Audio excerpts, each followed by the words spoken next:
Assalamualaikum warahmatullahi wabarakatuh. Rahayu Rahayu Sagung Dumadi. Raden Bondan Kejawan atau Lembu Peteng Majapahit.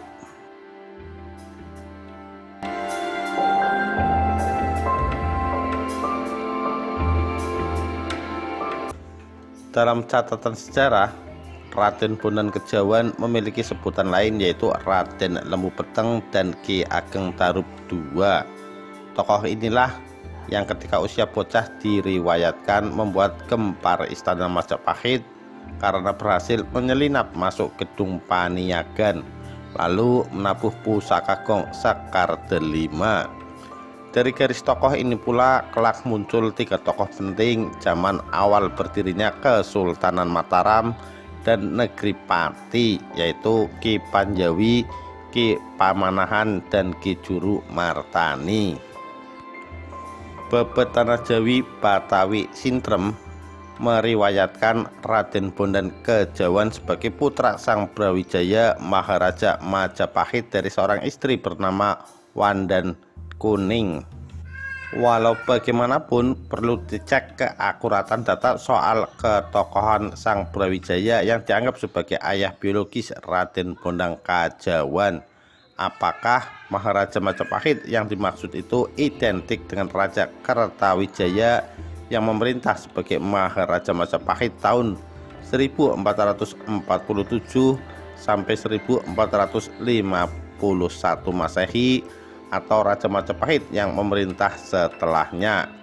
Ataukah Sang Brawijaya ayah Raden Bondan Kejawan itu memang Sang Brawijaya Pamungkas Ranawijaya, salah seorang cucu Raja Kertawijaya yang menjadi Maharaja Majapahit tahun 1486 sampai 1527 Masehi?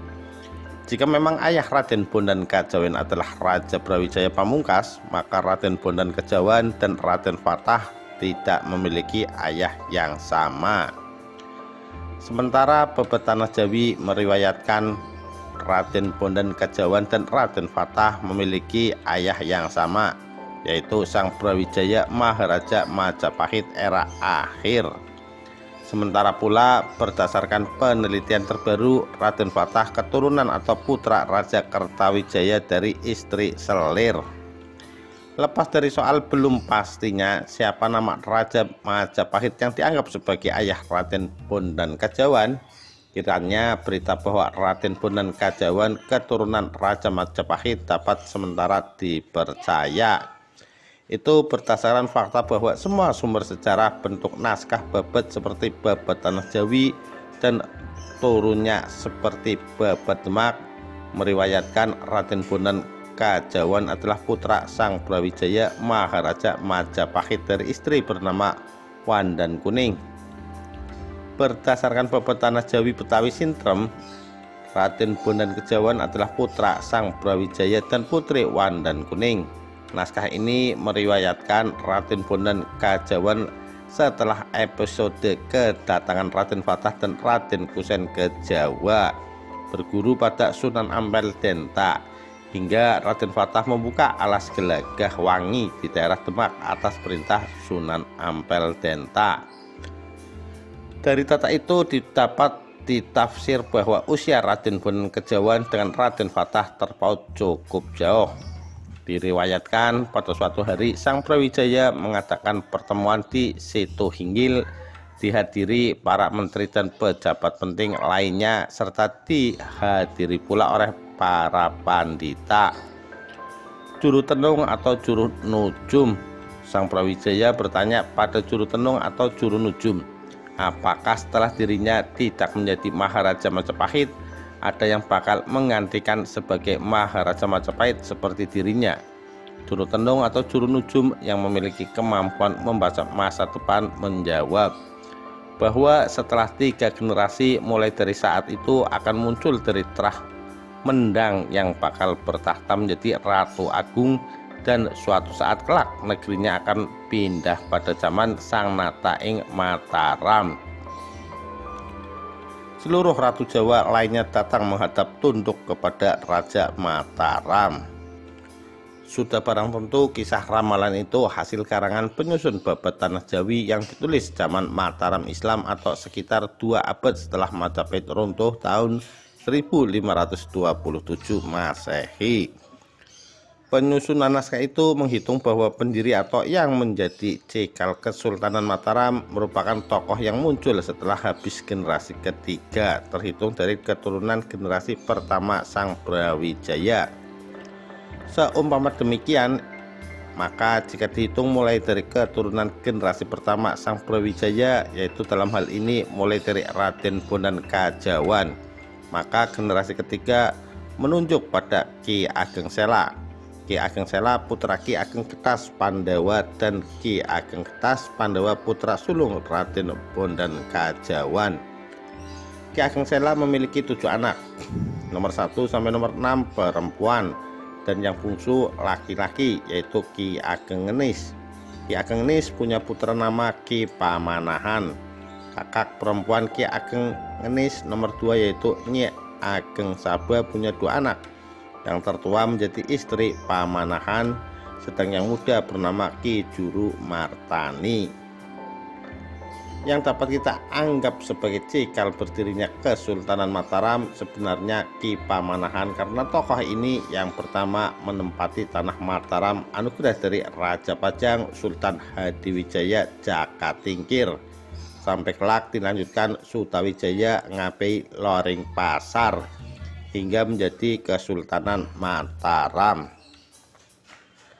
Tapi dalam riwayat babat Tanah Jawi soal ramalan ahli nujum, Sang Brawijaya menyebutkan setelah habis generasi ketiga mulai dari keturunan pertama Sang Brawijaya, yang artinya menunjuk pada Ki Ageng Ngenis.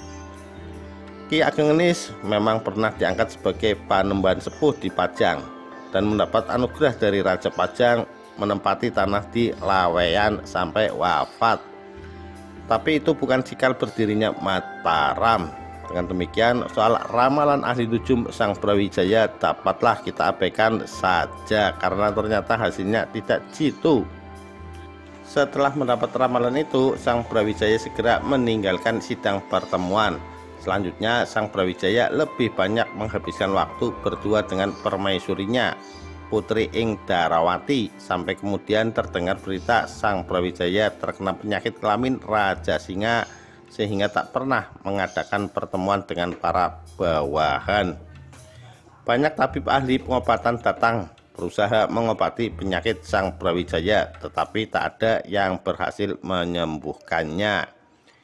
Hingga pada suatu dini hari jam 3, Sang Brawijaya mendengar suara tanpa rupa yang mengatakan bahwa penyakitnya akan segera sembuh jika berkumpul jadi satu dengan seorang wanita wandan yang berwarna kuning. Sang Brawijaya bangun dan esoknya segera memerintahkan untuk mencari seorang putri wandan berkulit kuning dari Campak yang menjadi pelayan atau mengiringi Ratu Darawati. Putri wandan berkulit kuning ketemu dan setelah bersenggama atau dicampuri atau disareni sekali saja, penyakit Sang Brawijaya langsung sembuh.